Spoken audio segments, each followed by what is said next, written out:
తెలంగాణ ప్రభుత్వం చిన్నారుల సంక్షేమంపై దృష్టి సారించింది. అంగన్వాడీ కేంద్రాలను ప్రీ ప్రైమరీ స్కూల్స్ గా మార్చేందుకు ప్రత్యేక కార్యాచరణ సిద్ధం చేసింది. ఈ నిర్ణయం పట్ల పలువురు విద్యార్థి సంఘాల నేతలు, తల్లిదండ్రులు హర్షం వ్యక్తం చేస్తున్నారు. కానీ అంగన్వాడీల్లో ప్రస్తుతం మౌలిక సదుపాయాలు, విద్యా బోధన సక్రమంగా లేదని ఆరోపిస్తున్నారు. వీటన్నింటినీ అధిగమించి తర్వాత అంగన్వాడీలను అప్గ్రేడ్ చేస్తే బాగుంటుందని అభిప్రాయం వ్యక్తం చేస్తున్నారు. దీనిపై మరింత సమాచారం మంచిర్యాల నుంచి మా ప్రతినిధి వెంకట్ అందిస్తారు.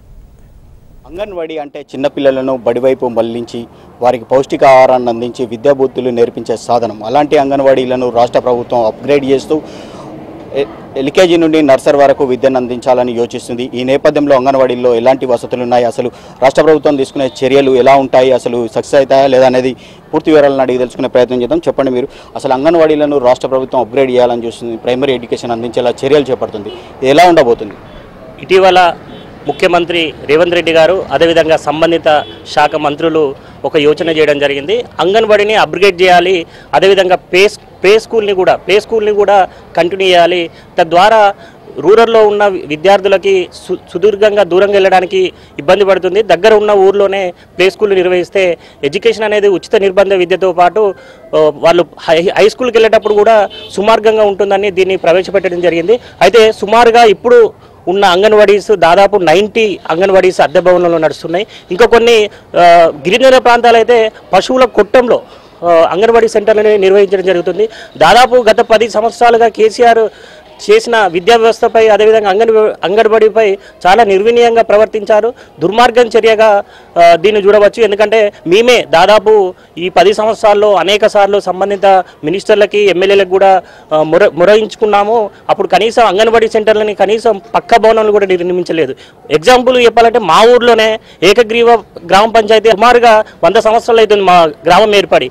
ఇప్పటికీ అద్దె భవనంలో నడుస్తుందంటే ఇది చాలా దుర్మార్గం. కనీసం కరెంట్ ఉండదు, వాటర్ ఫెసిలిటీస్ ఉండవు, కనీసం దోమల తెరలు ఉండవు. ఇటువంటి పరిస్థితుల్లో అంగన్వాడీలని అప్గ్రేడ్ చేయడము, ప్లే స్కూల్లో నిర్వహించడం అంటే చాలా కష్టమైన తరుణం. కాబట్టి మొబైల్స్ అంగన్వాడీ సెంటర్లను ఏర్పాటు చేయాలని మా యొక్క సూచన. మొబైల్ అంగన్వాడీ సెంటర్లు అనేది దాదాపు 2-3 రోజులలో తయారవుతుంది. ఆ తర్వాత పక్క భవనాన్ని కూడా నిర్మిస్తే ఈ యొక్క అంగన్వాడీలకి పట్టిన గతిని మనం విముక్తి చేయొచ్చు.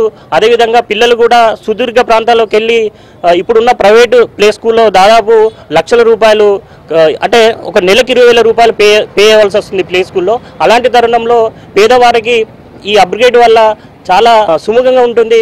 ఖచ్చితంగా దీన్ని అప్గ్రేడ్ చేయడంలో ప్రభుత్వం తీసుకున్న నిర్ణయాన్ని స్వాగతిస్తున్నాం. అదేవిధంగా ఇటువంటి సమస్యలు రాకుండా వెంటనే సంబంధిత అధికారులు, జిల్లా కలెక్టర్లు మొబైల్ అంగన్వాడీ కేంద్రాన్ని ఏర్పాటు చేస్తే బాగుంటుందని నా ఆలోచన. అంగన్వాడీ కేంద్రాలను అప్గ్రేడ్ చేయడం అనేది సరైన ఆలోచన. కానీ ఇక్కడ జిల్లా వ్యాప్తంగా ఉన్నటువంటి అంగన్వాడీ కేంద్రాల్లో సరైన వసతులు లేకపోవడం, ఇబ్బందులు తలెత్తున్నాయి. మొత్తానికైతే కొన్ని చోట్ల కరెంటు మీటర్లు కూడా లేనటువంటి పరిస్థితి, ఫ్యాన్లు లేక ఇక్కడ ఏదైతే చిన్నపిల్లలను స్కూల్కి పంపిస్తున్నారో తల్లిదండ్రులు తీసుకుని వచ్చి తిరిగి వాళ్ళకి ఏదైతే పౌష్టికాహారాన్ని అందించిన తర్వాత తిరిగి ఇంటికి తీసుకుని వెళ్తున్నటువంటి పరిస్థితి ఉంది. మొత్తానికైతే అద్దె భవనాల్లో ఉన్న వాటిని పక్క భవనాల్లో నిర్మించాలి. మరోపక్క క్వాలిఫైడ్ టీచర్లను నియమించినట్లయితేనే విద్యా వ్యవస్థ బలోపేతం అవుతుందని ఇక్కడ ఉన్నటువంటి విద్యార్థి సంఘాలు చెప్తున్నటువంటి పరిస్థితి ఉంది. కెమెరా పర్సన్ సతీష్తో వెంకట్, HM TV, మంచిర్యాల జిల్లా నుంచి.